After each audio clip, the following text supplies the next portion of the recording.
how could it be an element of democracy in which a majority of people literally can't even vote in a primary? Candidates of competency, decency, relative moderation often don't stand a chance because we can't attract and address independent voters. And that is why democracy is right now broken in America.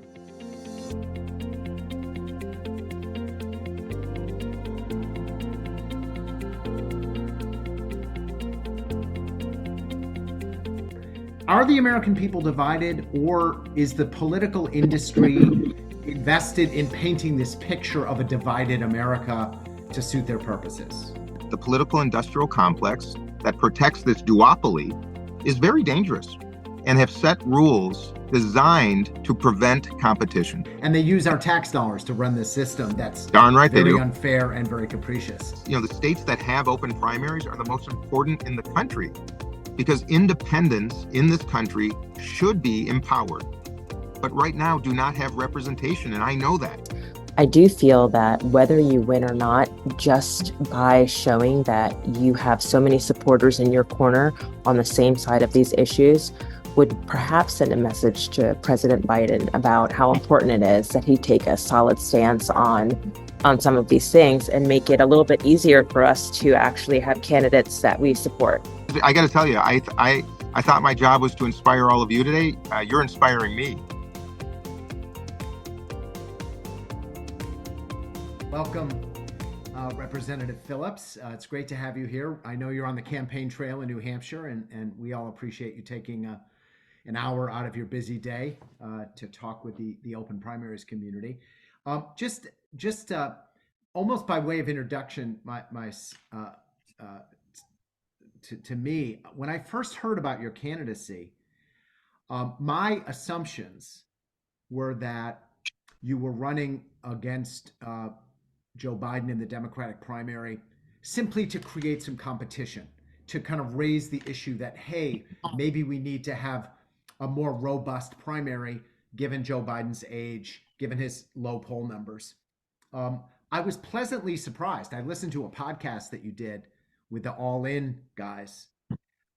I was kind of blown away at how you have a developed perspective about the need for political retooling in America. Not just, and I want to dive into some of that with you, but I got really excited about this conversation because you are not just a member of Congress, you're someone who has a feel for these democracy questions. I also have a soft spot for Congresspeople from Minnesota. Worked closely with Tim Penny in the 90s. I love it. He was a real champion for independent politics and for kind of nonpartisanship, and obviously Eugene McCarthy in the 60s, and Jesse Ventura, who I helped get elected in 94. And just, I want to figure out what's in the water in Minnesota that leads so many of your compatriots to kind of stake a claim on these democracy questions. So that's by way of my introduction. Tell our audience today, you're a congressman from Minnesota. You made a decision several months ago to run for president in the Democratic primary. Why'd you do that? What are you looking to accomplish?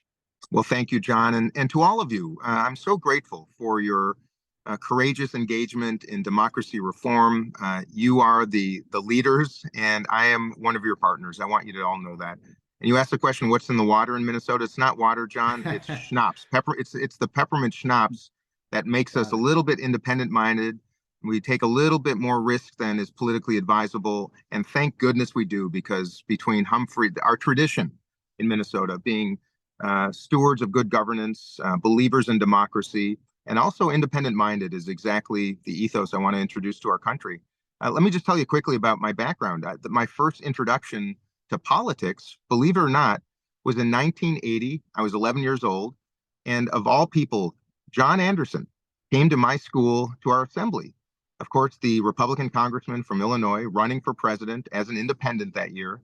And I literally remember his remarks about money in politics and the need for independence in our Congress if we hope to steer this country in the direction that our founders had intended. And it made an impact on me. And I'm a proud Democrat, but an independent-minded one. I'm fiscally responsible. I believe we have a crisis at the southern border, and I'm also humane, and I believe deeply that we should be a country that affords equal opportunity to everybody, but we cannot be guarantors of equal outcome. I can get into that later, but my real passion is the reform of a system that in at one time I'd believed in as being in good hands, being run by competent, effective people that had the country's best interests in mind. But what I've discovered is that the political industrial complex that protects this duopoly is very dangerous and have set rules designed to prevent competition. And that's why I deeply believe, despite being a proud Democrat, that we do need competition for both parties. I intend to invest in that someday. Right now, I'm investing in providing competition within my party. And I will start by letting you know I'm a huge fan of ranked choice voting. I think instant runoff voting is a great solution to broaden appeal of moderate, decent, competent elected officials and also candidates.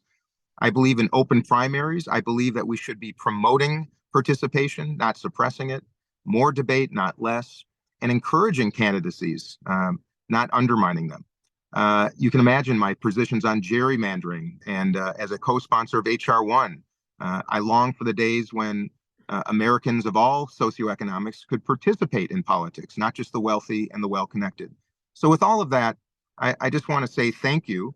And my journey to this job started in 2016. After a career in business, first of all, I lost my father in Vietnam when I was just 6 months old. My mother was 24 and widowed. We had to live with my great-grandparents for 3 years in Minnesota. And then I got lucky. I was adopted into a new family. My mom remarried a wonderful man. And I got lucky. A family of businesses and philanthropy. My aunt and grandma were Ann Landers and Dear Abby, so a lot of advice in my family. Wow. And then I got into the business world when I got out of college, built and introduced brands like Belvedere Vodka, Talenti Gelato, the ice cream brand. And then the night of the 2016 election, like so many of you, I was watching with my family. I had very different expectations about that outcome. And I was jarred and appalled by what transpired that night. Despite that, I told my family to give him a chance. It's a job of all of us, I believe, to support a new president, no matter what. Of course, I was wrong. But what really affected me is the next morning, John, I woke up to the sound of my youngest daughter, Pia, crying in her bedroom. She had just overcome Hodgkin's lymphoma as a teenager, a very difficult time for her and us. And she's also a gay woman, and I did not know that at the time, but I saw fear in her eyes that really affected me deeply. And that morning at our breakfast table, I promised my two daughters that I would do something. And I'd raise them to be participants, not observers. Mm-hmm. And that's what I did. I decided to run for Congress in a district that had not elected a Democrat since 1958, 60 years. And the man I took on had won by 14 points that night. And I won by 12 because we put together a beautiful team, multi-partisan team, and we did it with a simple notion: invitation, not confrontation. I'm really disappointed in a country and a duopoly that believes that by demeaning and degrading 50% of your customers, in this case voters, is a path to success. And I won't stand for it. And I'm not going to sit down and shush up and play by the rules set by two parties that are designed to protect their power. And that's what I think makes us a singular family, all of you and me. And I'm grateful for your invitation. And my mission is to expose the truth, increase transparency, reduce corruption, and make sure that we create an electoral system that is accessible to as many people as possible, and we incentivize and inspire more candidates than we're generating right now. And that's my mission, and I would be grateful to join you and you join me. That's great. Thank you for introducing yourself. Let's talk to us about the actual process of running for president. So you're Yeah. on the ballot in New Hampshire. I'll I tell you. read recently that the Florida Democratic Party said, sorry, we're not going to put you on the ballot. So Yeah. what is that? Get us into the nitty gritty of this process right now. Great, John. Well, look, I'll tell you, I probably, like many of you, I took it for granted that the people in positions of power in the United States were ethical, principled, and were there to fulfill their constitutional duty, which is to uphold it and increase participation, not suppress it. And I have to tell you, what I've discovered in the last 2 months is appalling. My party, the party in which I believe and have supported, enabled, and invested for so long, is actually working against the very democracy that it ostensibly exists to represent. And I say that for three reasons: suppression of candidates, suppression of voters, and suppression of debate. Starting with candidates, it should not cost millions of dollars for a Democratic congressman to get on the ballot in a primary election. But that's how the system works. The Democratic Party does not want competition. And even though they have rules in place to allow candidates like me on the ballot, we have Democratic parties now in Florida and North Carolina that successfully convinced their executive committees that the primary had already been conducted and Joe Biden won. So there was no need to add names to the ballot, and they'll be submitting his name and all the delegates unilaterally, denying millions of voters in both Florida and North Carolina even the option to vote in their Democratic primary. In Massachusetts, they did the same thing, but it took an intervention by the Secretary of State to overturn it, which he did. I'm talking to you from New Hampshire, the first in the nation primary for 103 years, the state that the Democratic National Committee and Joe Biden sadly disenfranchised by moving the first primary to South Carolina, knowing that there's a Republican governor here who is never going to consent to changing their primary. They have a law that they have to go first, and they are. So the Democratic committee said, then there is no primary. The votes won't count. Joe Biden will not be on the ballot, and we will not seat your delegates at the convention. And it has become so graphic and egregious that just last week, the state of New Hampshire had to send a letter to the Democratic National Committee, a cease and desist for the unlawful suppression of voters. Now, you probably haven't seen that on MSNBC or CNN or in the national press, because there is a mechanism in place to prevent you from knowing. And I feel compelled to at least expose the truth. I'm not on a mission to be a martyr. I'm on a mission to win the presidency and turn our page to the future in a much more joyful and optimistic one. But that's what's going on. Despite that, I will be on 40 ballots around this country, not all of them because the Democratic National Committee has been successful in deplatforming us. Lawsuits have been filed. They probably will go all the way to the Supreme Court. But I have to tell you the truth. The Democrats and Republicans are not public institutions. They are private institutions that can do what they want. And I think Americans should understand that. And that's why working together to expose it so we can fix it is job one. Yeah, it's one of the things our movement is paying so much attention to. Is you're right. They're private organizations and institutions, and they use our tax dollars to run this system that's darn right very unfair and very capricious. Something I wanted to get your take on. This is if you open any newspaper or kind of read any pundit, whether they're left or right, there is kind of a consensus within the Beltway that the American people are hopelessly divided. But when I hear your reports of campaigning in New Hampshire, talking to Trump voters, going to the VFW, a very different picture emerges. So where are the American people divided, or is the political industry invested in painting this picture of a divided America to suit their purposes? I'm so glad you asked. So glad you asked that question. There is division. Of course there is. That's natural in a democracy. But no, the angertainment industry would have us believe we are so much more divided than we really are. John, I just came out of a diner here in Littleton, New Hampshire. I sat with a couple of Republican voters. They asked me if I was friendly with a Republican member of Congress who is such a good friend that I had him on my speed dial on my phone, and I called him up and we had a conversation at the table right here moments ago in New Hampshire. Little do you all know, there are wonderful relationships, not as many as we need, but amongst those of us who intend to build relationships, work together, solve problems, there are very many of them. I was the vice chair of the Problem Solvers Caucus, the 32 Democrats and 32 Republicans that actually work together. I know how to do this. I'm the second most bipartisan member of the entire U.S. Congress and all 50 governors, 585 people. So no, we are not as divided, but the incentives in Washington dictate that we act divided, because it's all about winning the next election. It's not about solving problems, representing people, attacking the issues of most importance that are coming down the pipeline very quickly in the United States and around the world.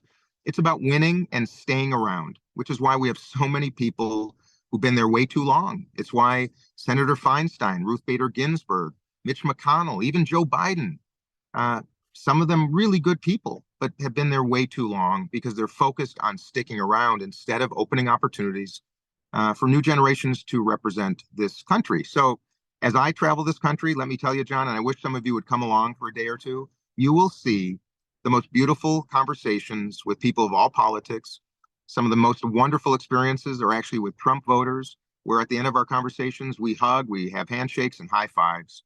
Because not only is it possible, all it takes is a little bit of intention and getting off the screens and getting into your parks and neighborhoods and cafes and meeting people. And that's what I'm going to do when I'm president. Wake up every morning and go to sleep every night with that intention to bring people together. It's not that hard.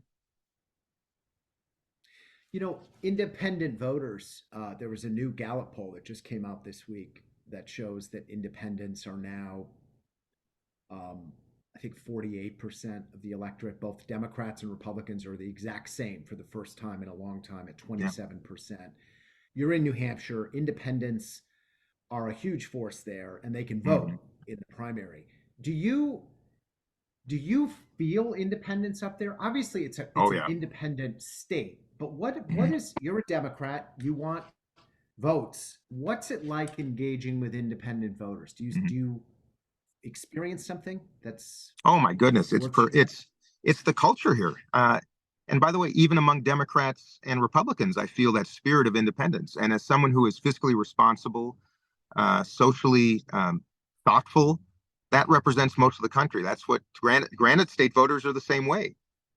Some people have different, particular focuses, but the spirit of independence, the spirit of investigation is one of the most important ones that's manifest here, because people want to come meet candidates.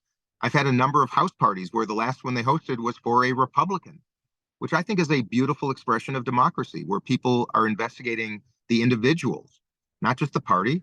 None of us are purists. If anything, I have progressive views and I have some more conservative ones, which I believe are a better representation of this country. That's why I think it's important that New Hampshire maintain its status as the first in the nation primary, because I think that spirit of independence is actually very representational politically of this country.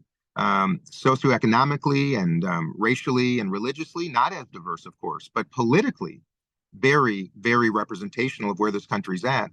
And I see it every single day. And I've learned in just 2 months, John, more than I've learned in 5 years in Washington, because spending every day in streets and cafes and parks and town halls and house parties, you really get a sense of the disconnect between how people are feeling and what is being done in Washington.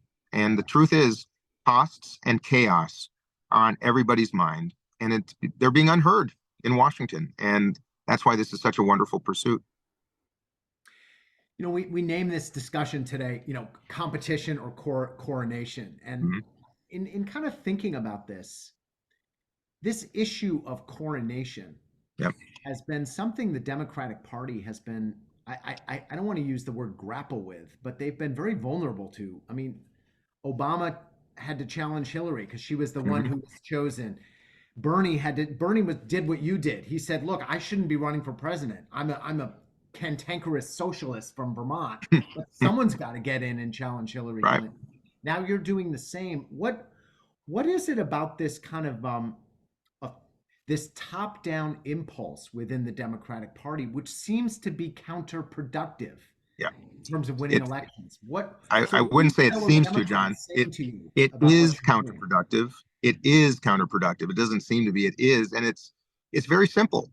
There are a handful of people who are insiders. They protect this privilege and power with all they've got. And the way to ascend to become the coronated candidate is to be around for a long time. That's why it was Hillary Clinton. That's why it was Joe Biden. That's how we do it. And it takes a disruptor to get some attention and wake people up. Now, sometimes it's fine.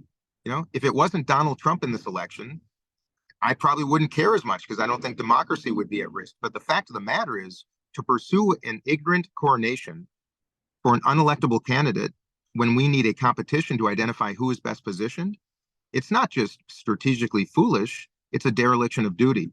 And I think both parties to some degree have been responsible for that problem in the past. But the good news is it's still up to us, John. Everybody on this Zoom right now has the opportunity to vote in primaries, get on the phone and send notes and post on social media to friends and family to wake up and participate. And I don't think we should outsource our power to unelected, unknown people who literally are the most powerful people in this country, more powerful than the president of the United States, who I do not think is actually in tune with what's really going on. And I have to be honest with you. So that's the problem. I can't name these people. None of you can either. It's Yeah. kind of like the Wizard of Oz and the big curtain, the curtain. Who are they? Where are they? How do they do this? But the coronation is antithetical to being an American. We are a country of competition. A party should promote an equal playing ground, an accessible stage, and demand debate, period. Any party that doesn't do that, almost by definition, in my estimation, is working against democracy. So my mission is twofold: to become president. The other mission is to shine light on the corruption and ensure that we still have time, thoughtful, competent people on both sides of the aisle to reform the system before it's too late. So talk about, I was struck by the parallels between you and Eugene McCarthy. So he was a congressman Sure. from Minnesota who ran Yep. against an incumbent who had some real problems, Real Jim problems. Johnson. He ran and got 42% in New Mhm. Hampshire, which then Lyndon Johnson leaves the race. Bobby Kennedy comes in. Do you see? And then, by the way, the convention was in Chicago. Yeah, I Convention's in know. Chicago this Bizarre. year. Do you see yourself as a catalytic candidate, hoping that you're going to open the door and somebody else comes in, or do you want to go the distance, or is it you're open to any other? Mhm. Are you looking just like I've got to make a big showing in New Hampshire and see what happens? How are you thinking Well, about this? my mission is very clear. It is to invest in democracy and ensure that Donald Trump does not return to the White House. That is my strategic mission. There are a number of ways to accomplish that.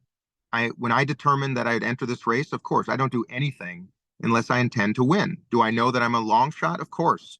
This country is predicated on long shots who have that chance to introduce themselves and give voters a chance to listen and support them. And that's who I am. Most of the country does not know me yet, which is a good thing because 2/3 of the country doesn't hate me yet either. Considering how this game is played, that's important.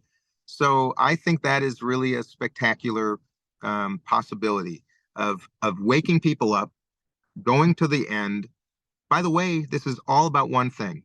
Come late summer before the convention, when people know who I am, we have head-to-head polls that will have Joe Biden against Donald Trump and me, Dean Phillips, against Donald Trump.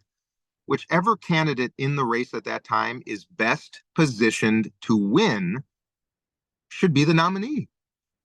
You can talk about any of the other metrics, coronations, incumbency, anything you want, policy, but at the end of the day, this is a really existential issue about winning. And I'm going to go as far as I possibly can, as long as I can continue to generate the support, financially and otherwise, to go the distance. But if my candidacy attracts another entrant who is better positioned to win, my goodness, what a blessing to all of us in the country. It's not a vanity mission I'm on or an ego mission. If anything, it's been a very challenging one, personally and professionally. But it is important, and that's why I'm doing it, whatever transpires. Gene McCarthy did this country a service. By the way, I believe Bobby Kennedy would have become our president had he not been assassinated. And our country would be a very different one right now. Had he not done that, that never would have happened. And I think it's important that we have disruptors to prevent the hypocrisy of democracy. And when I'm president, I want to tell you all, I know how this electoral system has been eroded considerably by a lack of access, barriers to entry, horrible gerrymandering. And the fact is, the states that have open primaries are the most important in the country because independents in this country should be empowered, but right now do not have representation. And I know that. So my appeal to all of you is to recognize that in me, I have a D at the end of my name and a D at the front of my name. But the point is, I am independent by nature. I will have a bipartisan cabinet. My great appeal is to independents who propelled me to victory in Minnesota, flipping a district that had been red for 60 years. So I hope I'm speaking your language. And that's my intention, is to do anything it takes in a principled, energetic, and resolute fashion to ensure that democracy doesn't just survive, but thrives. One final question, and then I want to open it up. We've got a lot of audience questions. and this is thinking a little bit down the road. Is there any space to talk about the health of our democracy in a presidential horse race?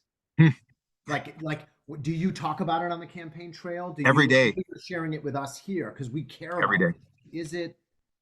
What do people I think care about? about it every day. In fact, so much so that my first mission was to remind people that I believe democracy is under an existential threat.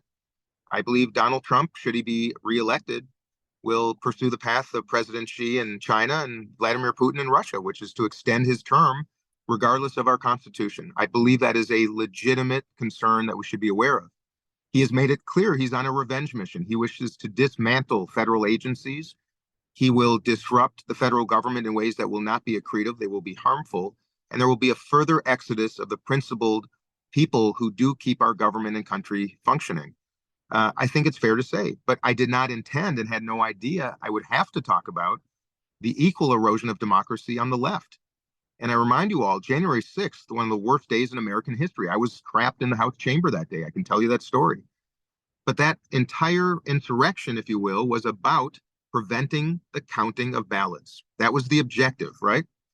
Well, the Democratic Party right now is not doing that. What they're doing is actually preventing the printing of ballots, and they're preventing the exercise of our right to vote on those ballots in a number of states.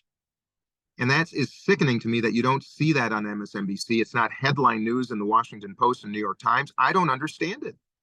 And I don't think I'm making something out of nothing. I think nothing is being made out of something that we should all be aware of. So there is space and place. I am saying it every day on the campaign trail, and I'm illuminating something that very few people are aware of. And I think that's an important mission right now. And the truth is, neither party is serving democracy. Period. Period. And I'm grateful to all of you who recognize the importance of participation right now more than ever. Hey, this is great. I want to open it up now. I have a number of questions. We're going to start with one of your compatriots in Minnesota. His name is Christopher, and he had an experience running for office he wanted to share. Go ahead, Christopher. All right. Hey, Christopher. Hey, so I had run against Thomasoni in Senate District 6 at the time. I was in a primary, and I was a Congressional District 8 director, Senate District 6 director. Wonderful. Yeah. The moment I had announced it was actually not an open primary, that I was going to run for Senate District, I think, 6, the Senate seat. Everything was great. The next day I got a call and I was told I was removed of every party affiliation. I was told that I was no longer allowed to be in the party. I called every party number and I was told no longer allowed. What would be the plan moving forward? I had contacts like Ken Martin, the 8th district chair. Nothing seemed to work. I ended up in the papers.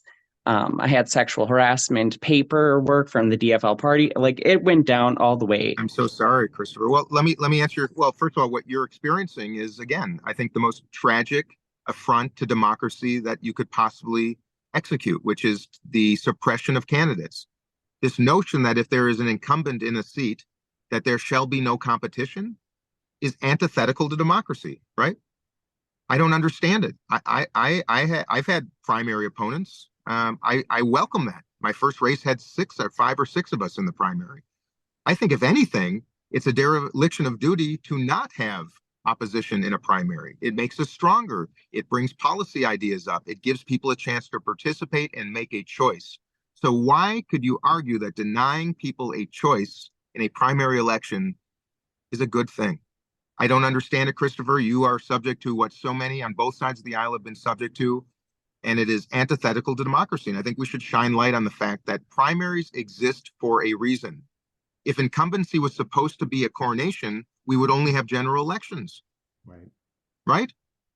Well, And Democrats now are trying to have it both ways, canceling primaries in some states and having them in others. And it's nonsensical. We should have them everywhere. It should be clean, crisp, and clear about how you get on a ballot. It should be open to as many people as possible.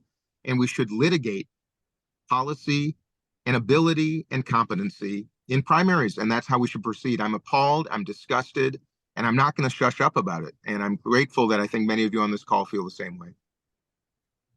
Thanks. Just a reminder, if you want to ask a question, just type your name and your state and a one-sentence summary of what you want to ask, and then I'll call on you.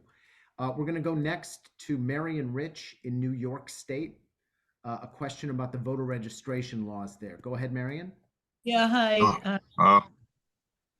Dean, Hi, it's Marion. great. Hi, Ed. Hi. It's great to meet you. And we're appreciating so much of what you're saying. But Thank you. here in New York State, where we have a closed primary, The worst. agreed requirements for running independent, thanks to Cuomo. We're longtime independent activists. I'm thinking about Bernie trying to do what you did twice. And it's pretty clear, and it's hard to say this, I don't see that changing this year, as great as we think you are. What we would have to do in order to vote for you, and you're someone I would love to vote for, is register into the Democratic Party. I know. Given what we're saying about the Democratic Party, morally, tactically, for so many reasons, I feel it would be very difficult to do that as a longtime, lifelong independent activist. Yep. Why should an independent do that? I would love to hear you talk about the real choices we have to make in order. I'll tell you what, Marion, I've got a simple proposition to this country, which is this. If a state will not have an open primary, then we need to have 3 parties. Because why is it, how could it be an element of democracy in which a majority of people literally can't even vote in a primary? It's absurdity. I don't understand. Then by the way, I think long-term this country would be healthier if we had a strong, I don't want to call it an independent party, but a party that is center-right, center-left, and combines the best of both. You know, that's how I feel. That's who I am. And I think it is time that we work together to establish that, because New York, one of the deepest blue states in the entire country, as you well know, is still a machine state, is still a state that disenfranchises voters, is still a state that suppresses candidates. And it's embarrassing, it's appalling, it's wrong, it's unjust, and it is an affront to democracy. And I'm not going to have these states tap dance around the truth. I'm going to call it like I see it, and that is the truth. So I think it's wrong, and I'm going to let people know about it, because Democrats have been deluded for a long time, and I didn't even know that. I'm a third-term member of the United States Congress. I never paid attention to New York laws. I never paid attention to the ridiculous, appalling, corrupt machine in New Jersey that would have the audacity to deny Andy Kim, my friend, a chance, instead coronating essentially the wife of the governor. Yeah. You know, I mean, I can go down the list of atrocities, if you will. But I hear you, and I understand the frustration, and I share it, because you can imagine that's why candidates of competency, decency, relative moderation often don't stand a chance, because we can't attract and address independent voters. And that is why democracy is right now broken in America. Thank you. I want to go to Alicia in Atlanta, who has a question about ways to get involved. Go ahead, Alicia. Hey. Okay, thank you. Hello, Congressman Phillips. Thanks so Hi, much Alicia. for speaking to us today. So my question, and I'm from Atlanta, Georgia, like, how can I personally help spread the word out about your candidacy? Because I do feel that whether you win or not, just by showing that you have so many supporters in your corner on the same side of these issues would perhaps send a message to President Biden about how important it is that he take a solid stance on some of these things, and make it a little bit easier for us to actually have candidates that we support. Oh, Alicia, you made my day. Thank you, most of all. And to all of you, I know this is an uphill battle. I know it's a long shot. They designed the rules to make it so. But the good news is this: I'm not Bernie Sanders. I think that's a good thing. I think I have more appeal to more Americans than he did. I am resolute. I'm youthful. I have energy. I've got people. I've got strategy, and I'm not going to give up. And I intend to take this all the way. and represent all of us. So to answer your question, we do need volunteers. We need advocates, ambassadors in every state in the country. Dean24.com is my website. The best email address is hello@dean24.com. We need postcard writers, door knockers, organizers, volunteers, advocates, investors, ideators, and innovators. And every one of you on this call, if you're interested, has a talent that you could share with us to make this not just possible, but even likely. And the first real battle here is January 23rd, the New Hampshire primary. Typically, an incumbent president like Obama and Clinton would get in the 80+% range, 84 and 81% respectively between those two. Joe Biden is going to be very weak in this election, no matter what. And I think I'm going to surprise people. I was at 2% when I launched this 9 weeks ago. I had a poll that came out today. I'm at 28%. Believe me, the narrative is going to switch considerably if we succeed on the 23rd. Anybody on this call who has any influence in New Hampshire, social media, friends, family, can help us out here, push us over the finish line would be great. And then send an email to hello@dean24.com. We would love to have you join the Dean team, and you'll be part of our family and I'll be part of yours. And I can't wait to meet you, Alicia.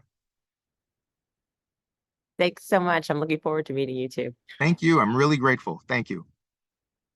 All right. Speaking of Biden, we have to. Well, we don't have to, but I'm gonna turn it over to Deborah Hirsch, who's gonna ask the existential question of you. Which go ahead, Deborah. That's scary. Yeah, I know. Sorry, Hey, Deborah. coming. Hi, nice to meet you. So I think there were a few questions around this topic on the chain. I fully support, more choice, and I'm love hearing everything you are saying. My concern is this year, given that we are facing a threat to democracy from Trump, the fact that you're exposing, issues in the DNC, are we risking that we're helping Trump in this moment by, spreading the message of some of what you're saying? Yeah, Deborah, I totally respect that. And let me assure you, as a father of two wonderful daughters, as someone who cares so deeply about my country and our values and principles, I would never do something that ultimately I believed would pave a way for a Trump return to the White House. My whole mission is, and it already have, I've given up my job in Congress. I've invested $5 million of my own capital in this endeavor. I feel it is literally my legacy I'm dealing with here to prevent his return to the office. So that, just so you know, my values. I believe the only person who is literally paving the path for Donald Trump is Joe Biden. And I say that because he's losing in every poll. By the way, most staggering, the poll that came out yesterday shows now that Biden is not just losing to Trump, he's losing to Trump, he's losing to Haley, and he's even losing to Ron DeSantis nationally. He's losing to Trump in every battleground state. And now Joe Biden's approval numbers have hit historic lows ever measured. He's 3 points lower in approval than Donald Trump was at the same stage in his presidency. He's 9 points below Barack Obama. We're talking about a tragic, preventable disaster. And yes, I understand the notion of, oh, you don't want to say anything about the president, you could weaken him. But you know what? The truth is, I think you all know this. The president was weak, which is why I'm running. I did not weaken him. I'm not the one that caused his bad approvals. I tried to help him for the last 2 years. So I think the real danger is this, frankly, misguided coronation of a candidate who is not electable, rather than a thoughtful competition. If Joe Biden wants to run, my goodness, fine. But at least encourage others who wish to run too to have an equal playing field so that Democrats can see their options rather than be deluded into believing there's only one person. And that one person is likely to lose. So I hope you understand the truth is that I want to expose the fact that there is an option, and that right now, it doesn't matter if I said a word about the Democratic National Committee.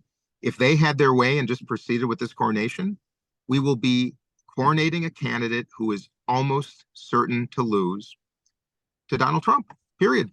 And all you have to do, you just look at the numbers, Google the latest polls, find me one bit of evidence that indicates that Joe Biden is positioned to win. And I would love to see it. And I'm a data guy, and the truth is it's not there. And the Democratic National Committee is hiding it from you, trying to make you believe that if we just shush up and get me out of the race and get everybody to put blinders on and just talk about the infrastructure bill a little bit more, that somehow some magic's going to happen. Well, how did that work out in 2016 with a much more able candidate than we have now? All right. Thank you. Thank you. Great. I have strong feelings on this subject, but I hear you, Deborah. I hear you. But I'm helping. Believe me, I'm not hurting. And sometimes it's painful to rip the Band-Aid off, but sometimes that's the only way to heal, and that's what I'm trying to do. Okay. Thank you. Mm-hmm. Thanks, Deborah. All right, I want to go to Ann in Wyoming, who has a two-part question, and then we're going to go to Sean in Illinois, who's wants to ask you some things about what's happening in New Hampshire. So, Great. Ann, go ahead.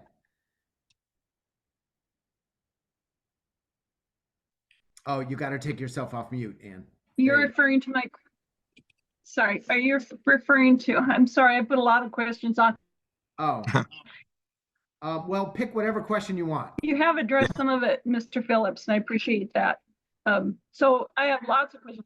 Well, tell me more, please, about, I'm the chairperson for Park County Democrats here in Wyoming. And as you know, we're very, very, very, very red. Yes. People are quite fearful here, even to say the word Democrat out loud.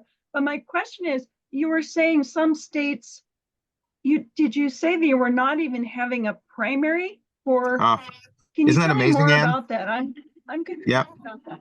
Are you saying they're not having even a caucus? Are they not having a caucus?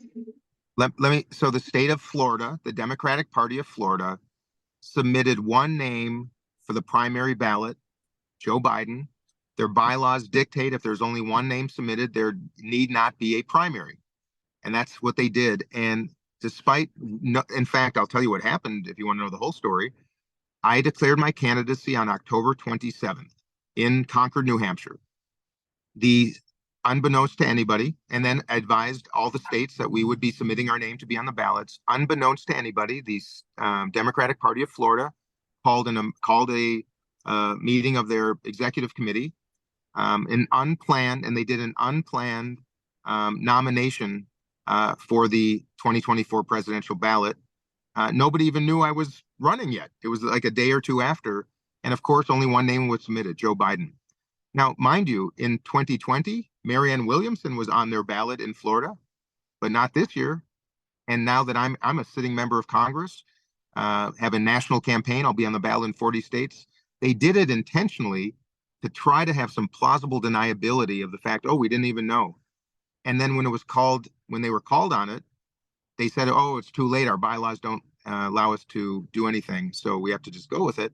A judge in Florida, in Tampa, on his own has filed a federal lawsuit that he intends to take to the Supreme Court because it was a intentional, backhanded affront to democracy. And right now, there will not be a Democratic primary in the state of Florida because the executive committee decided that Joe Biden won.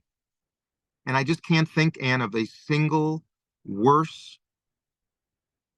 I can't think of a single worse thing to do in a democracy than literally the party eliminates an election. I'd never heard of it. The same was true in North Carolina. Their law is very clear. If you are 35 years old, an American-born citizen, and you are a nationally recognized candidate for president, you shall be on the ballot. In 2020, I think there were like 10 people on the ballot. This year, they submitted one name, Joe Biden. I even spoke to the executive director of the Democratic Party the day before they did that.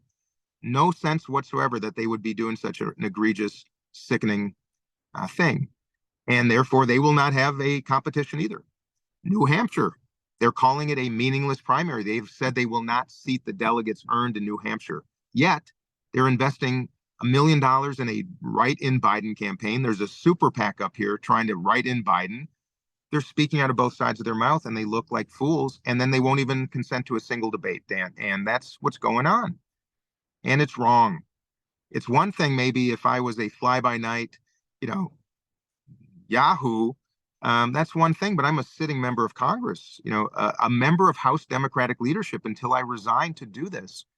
And the denying of ballot access, and by the way, even where we are able to get on the ballot, it's costing us New York, it's about $500,000 because they are so atrocious in their barriers to entry. So, and that's how it's working. Other states are wonderful.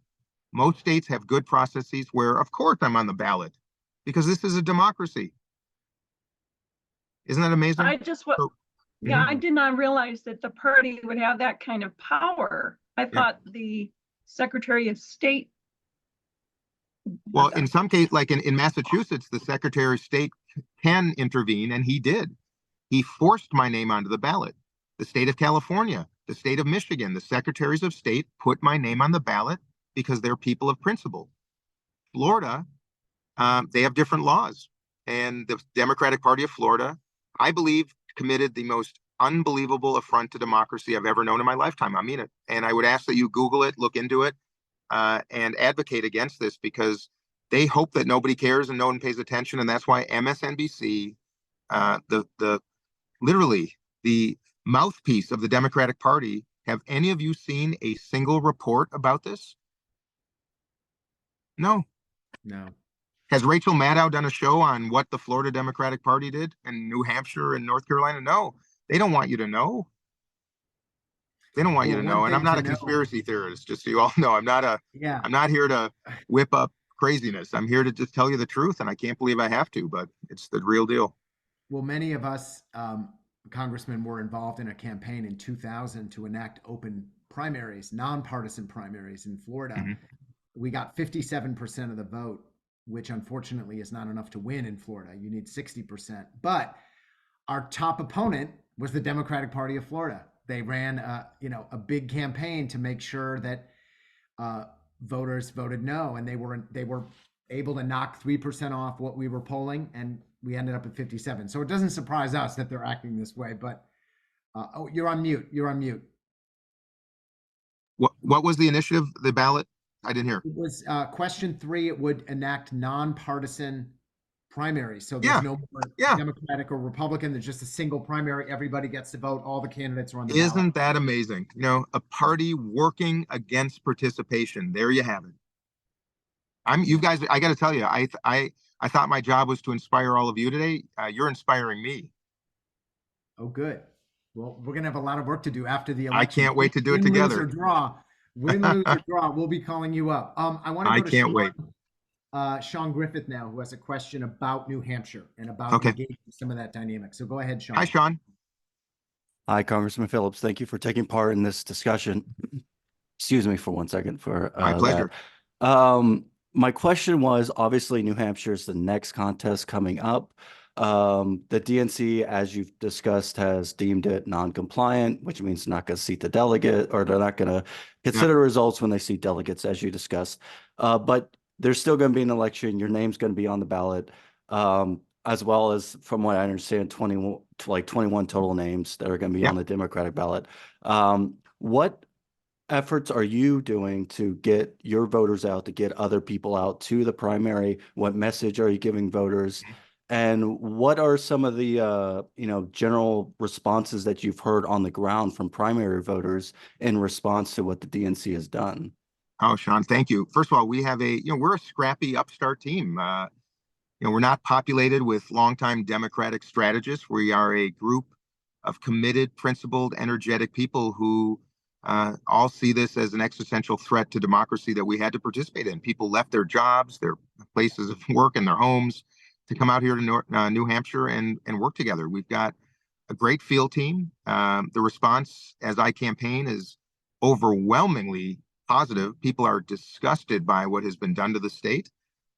We have a robust television campaign going on. We've got a great digital program, doing town halls. I'm doing house parties. I'm serving coffee in cafes. I'm out front of one right here, Littleton right now, where I'm going to go back in and clean plates in a minute.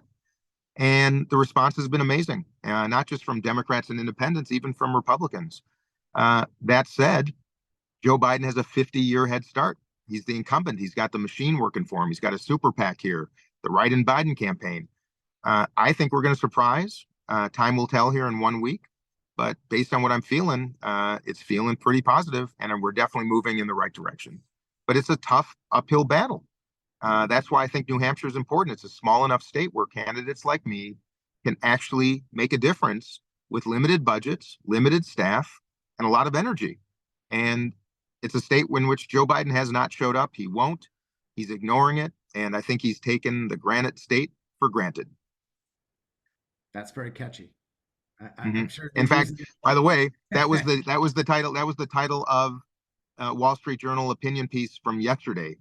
Joe Biden has taken the granite state for granted. I encourage you to read it because it tells this entire story more eloquently than I can. Well, that's in some ways that should be the headline for this entire political era that we're in, is politicians taking the American people for granted. I want to go to Kimmy Cole in Nevada, who has a question about alternative political organizations. Go ahead, Kimmy. Great. Hey, good to see everybody. Thanks for being here, Congressman. And Hi, Kimmy.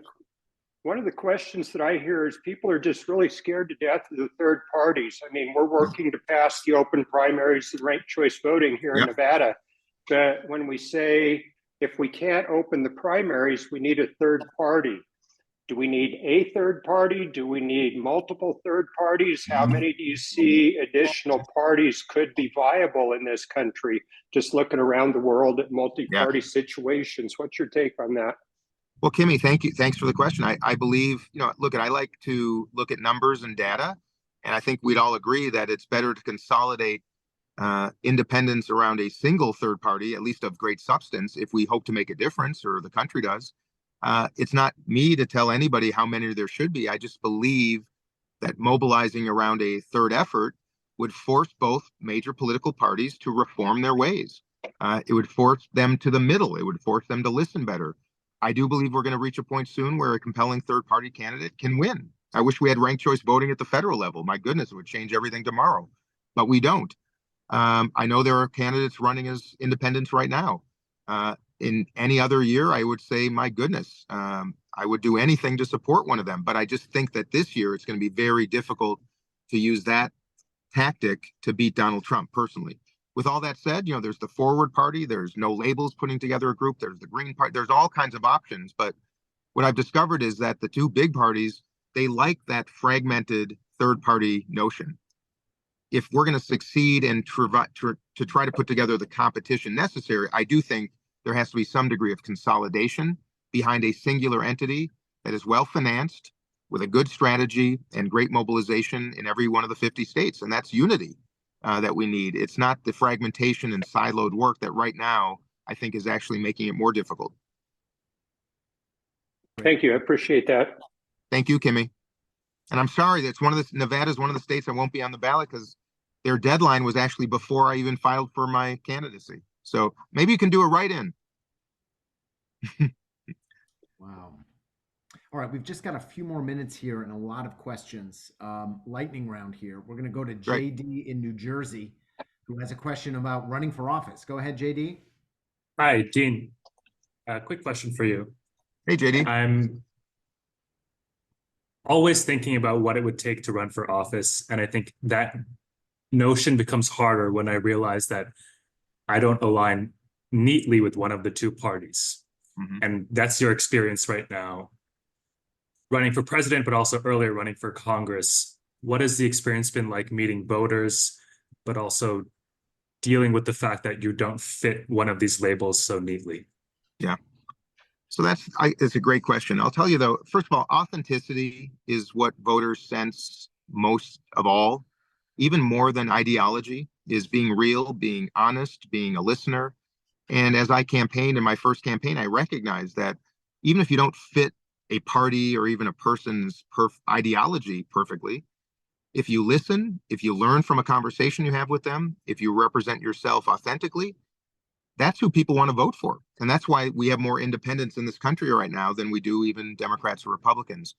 And that has really informed my platform. Now, granted, when I represent a suburban district in Minnesota, my constituents probably had different views than now in a campaign where I have to represent the entire United States of America. It's actually really liberating because now I'm actually able to be fully myself, very authentic.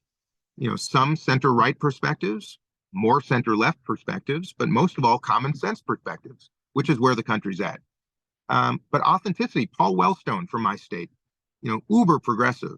He generated the respect of conservatives because he was principled. He never wavered. I've got a friend, Chip Roy, who's a Freedom Caucus member in the House. We worked on a bill together. We don't see things the same way, but I'll tell you what, he never wavers on his principles. So therefore, he's somebody I can trust. And there's something that voters respond to when they believe that you're being honest, that you're authentic, even if they don't align 100% with how you feel. So my advice is be honest, be yourself. People can smell BS really easily these days. And I think it's refreshing and it's exactly what it takes. And I would hope that you would consider running, because one of my other missions is to inspire and pave the path for others who right now don't want to participate because it's an ugly business. That's why we got to seize it back and make it a beautiful, honorable, intentional pursuit again. And that's it starts with running for office. And it's fun. I got to tell you, it's the most joyful thing I've ever done in my life. We've run out of time. I've noticed you use the words joy and optimism a lot in talking about your effort, and that's I think a very wonderful thing. It's Thank you. Very unusual. We can restore it, John. It's all up to you. We can restore joy and optimism once again if we get out and vote in primaries and spread the word. And gosh, I would sure love it. Well, thank you for tell us your website one more time. Dean24.com, Dean24.com, and email is hello@Dean24.com. Thank you, Congressman, for making the time. I'm sorry we couldn't get to all the questions. This recording will be circulated in a couple days, and would encourage everyone to keep the conversation going. Thank you. Have a great day. Thanks, everybody. Talk to you soon. soon. All right, be well. Appreciate you all. Bye-bye.